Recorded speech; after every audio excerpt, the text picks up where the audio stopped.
Dama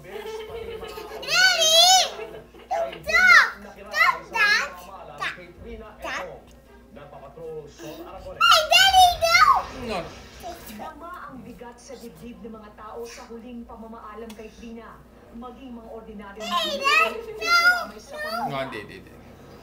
Sa labas ng Arlington Chapel habang sinasagawa ang misa at cremation, kiss muna. Mga tagahanga ni Ted.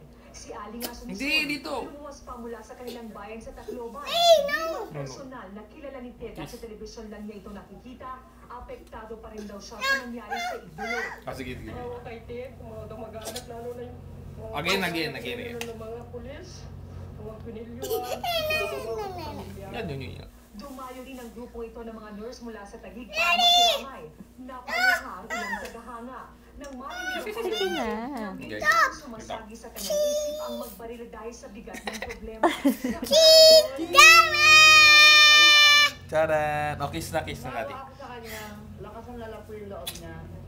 Dumating Fast, ang mga fast. anak ni Trina mula sa Tacloban.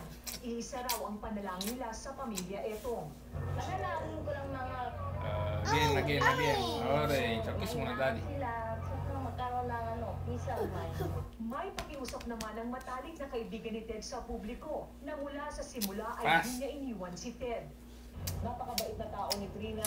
Huwag na natin sigurong babuyin ang kanyang alaala. Gunitain na lang natin what her life stood for more than Si Roderick Paulati naman, matagal nang malapit sa bunso ni Ted na si Karishma. Damang-dama raw niya ang pasanin ni Ted na para na rin pamilya niya. Aking lang, respeto natin kung ano yung Kiss na rin. pagbulag-bulagan sa alam na nating nangyari.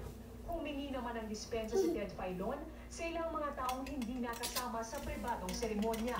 Doon din po sa mga nagpunta po rito, gusto kong makapasok, pero hindi ko nakapasok. Humihingi po kami ng pag-unawa po at paumanhin dahil sa mga bagay po na hindi maiiwasan. Alam ko po na... Matapos ang misa at mga paru-paro ang mga Say hi kay Mami, hi.